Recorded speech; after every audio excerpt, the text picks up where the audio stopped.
भारताचे लोक भारताचे एक सार्वभौम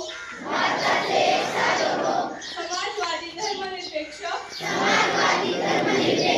लोकशाही गणराज्य घडविण्याचा व त्याचा सर्व नागरिकांस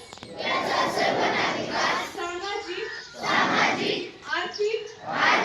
व राजनैतिक न्याय विचार अभिव्यक्ती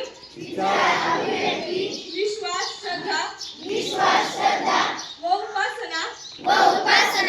यांचे स्वातंत्र्य दर्जाची व संधीची समानता निश्चितपणे प्राप्त करून देण्याचा आणि त्या सर्वांमध्ये व्यक्तीची प्रतिष्ठा व राष्ट्राची एकता आणि एकात्मता